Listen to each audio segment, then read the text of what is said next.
Ini ya, tetap teman-teman kesannya nyalin Pancasari namanya.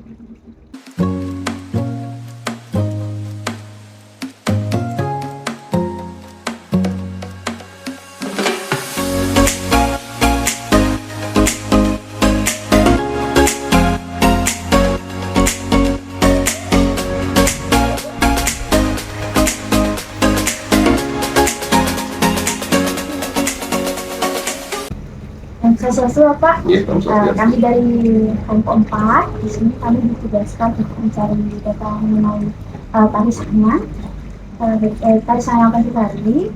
Jadi kami ingin mewawancari Bapak mengenai hal tersebut. Adapun beberapa pertanyaan yang kami akan berikan kepada Bapak. Langsung saja Pak, yang pertama, bagaimana sih awal mula tari sanya ini di Desa Pancasari? Iya, Profesor Setiastu. Ini kelompok 4 dari staf ya, lengkapin ya, karena saya juga orang staf. Nah, kita akan berikan gambaran sedikit tentang Sangyang. Sangyang itu adalah tarian pra-Hindu yang sudah berkembang dari dulu sebelum ada kesenian awal, sudah ada Sangyang. Karena Sangyang tidak memakai gamelan, jadi mereka hanya dengan kekitungan. Jadi di beberapa lontar diceritakan bahwa asal usul tari Sangyang itu ada di kutipan lontar Nipir Kale, kutipan lontar di Segara Bumi, itu bahwa penarinya adalah Wididari, penari surga. Kalau kita bahasa Indonesia kan penari surga ya, penari surga, di mana di sana diceritakan bahwa ini adalah putra putri dari Siwa yang menjadi penari. Jadi di sini diceritakan bahwa mereka adalah penari Siwa yang sangat cantik untuk menghibur para mutukali yang mau merusak peradaban. Di Sangyang itu di Kale dikatakan bahwa setiap ada kerubuk, ada tanaman yang tidak bisa berproduksi, jadi banyak penyakit, terus ada gagal panen, itu menang Solehang Sangyang. Di sini dengan di tatkala bumi becek, pengertian bumi becek itu adalah sakit ya. Nah, di sana wenang Solehang Sangyang, lelinte, dan tek-tekan kalau sekarang itu sebenarnya. Jadi di Desa Pancasari yang selaku generasi ketiga Sangyang penyalin, awalnya adalah dari Desa Bubuk tahun 1958. Itu dibawa oleh 3 orang pengelingsir Desa Bubuk, yaitu Pak Simpen, terus ada Pak Mida, terus ada lagi Pak Cinta. Itu yang membawa ke sini. Dia menyebutkan sebagai seke medemen-demenan, belum seke Sangyang ya, tapi seke medemen-demenan. Pada waktu dia santai habis di kebun, dia menyanyikan Sangyang, berkumpul menyanyikan Sangyang dengan masyarakat Riki. Habis itu ditarikan di balai banjar, ditarikan di rumah-rumah penduduk. Itu awalnya. Jadi mereka tahun 1958 itu hanya 9 orang. 9 orang aja. Tapi di tarian Sangyang ini kan memerlukan banyak hal. Yang pertama ada yang menari, terus ada yang untuk jadi ke hidungnya, juga ada di peralatan. Jadi harus memerlukan banyak orang. Jadi tidak bisa berjalan secara maksimal, hanya sebagai satu meneman-temanan saja. Terus tahun 1985 sudah menjadi 20 orang. 81 mereka sudah diambil oleh generasi kedua, yaitu bapak saya sendiri sebagai klien.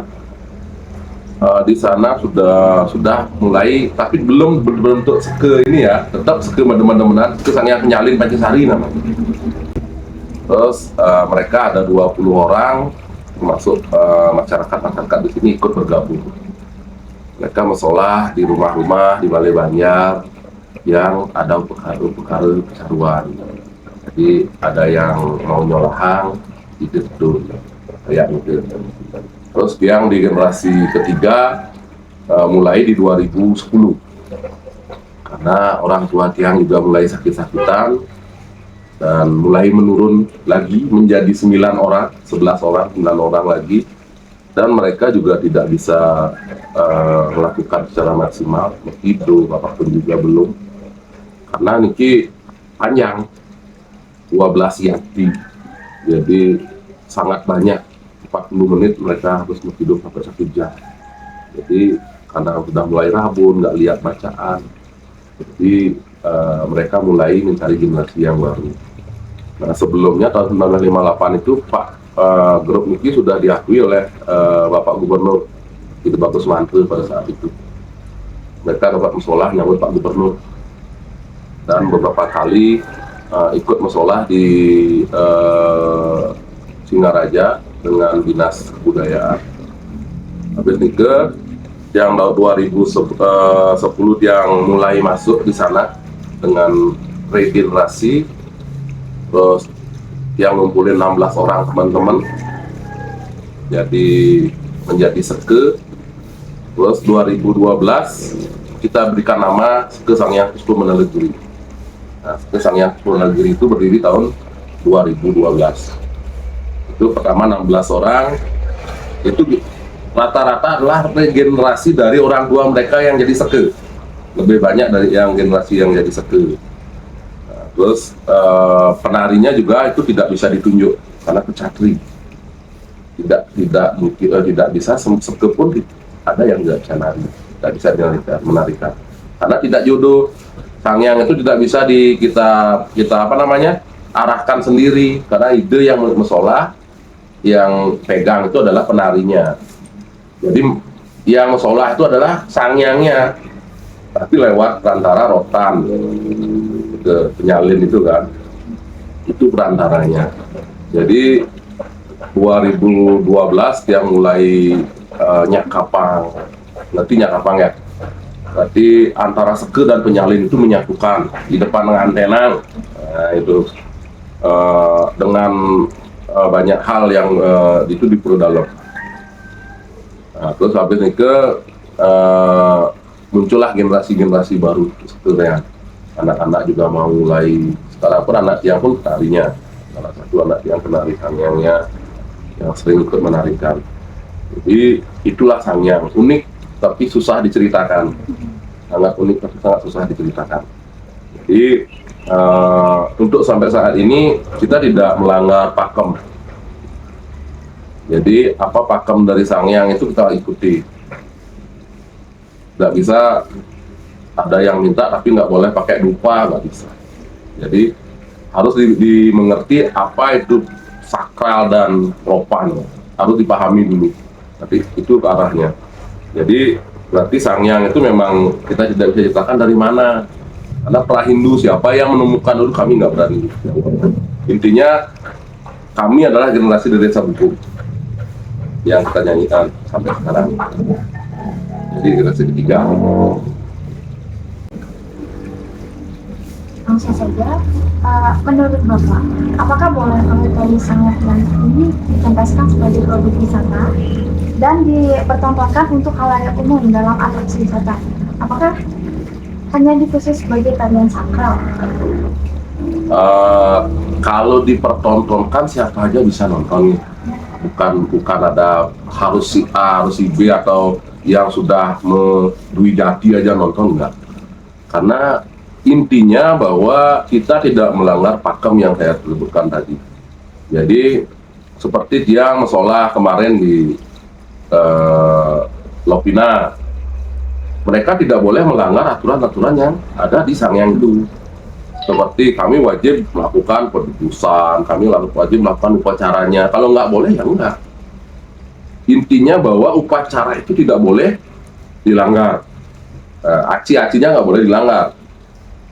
Jadi apa yang sudah ada di pakemnya untuk sarana prasarana bawantenannya nggak boleh dilanggar. Terus yang kedua, biasanya dimanapun kami musola, intinya kami adalah ikut membuat nyomie di sana. Biasanya tiang musola di Lovina kemarin, jadi sama gunanya untuk seperti pecaruan. Jadi sebelum ada kegiatan rame-rame, sebelum ada ini kami nyomie di sana, biar selamat semua. Itu sih sebenarnya. Semua. Terus kami melakukan solahan di hotel kemarin di apa namanya Hotel Matahari di Keputaran. Sama. Intinya kami melakukan ritual apa yang ada di dalam pakannya itu tidak dilanggar. Jadi tamunya, oh saya nggak bisa cium bau dupa, ya jangan, ya udah nggak usah.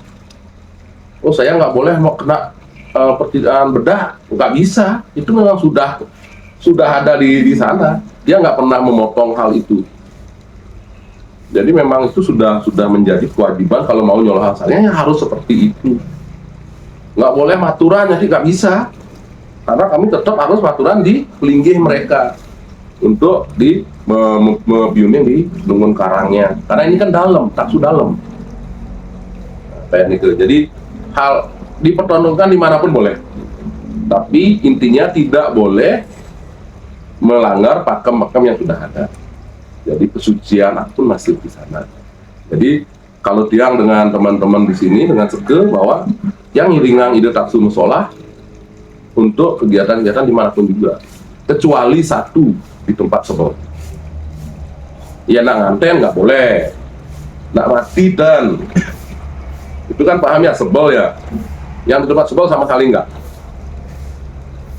Kalau yang di bulanin, mau becaru, mau dalin apapun, ya.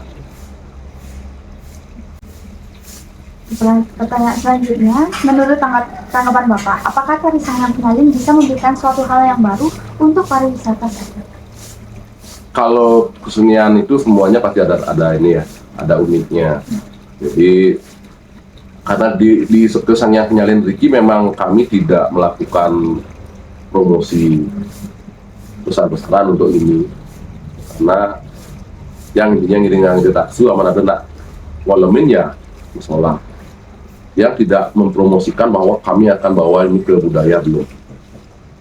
Kami akan bawa ini ke pariwisata, enggak sampai sekarang. Tapi kalau memang ada kegiatan-kegiatan yang ngolemin untuk mengundang kesannya untuk melakukan dimanapun, sudah lumayan sering.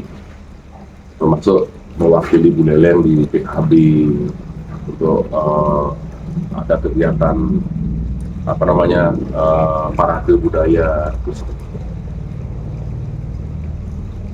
tapi belum tentu kita harus promosi jadikan wisata ya, karena ini napi yang dipromosikan di detak Sultan Mesolahnya itu singgi ya.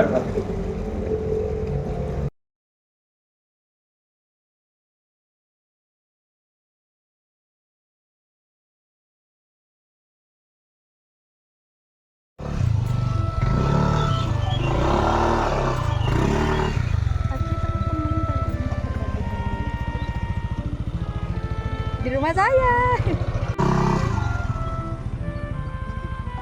Bagus no, nggak isi apa namanya. Oh ikut.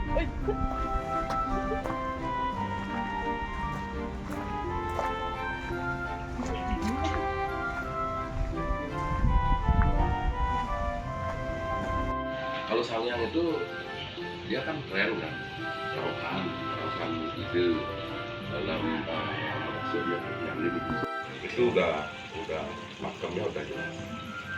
Ya, udah semua. Itu bahwa penarinya adalah dari surga. Kita bisa lihat.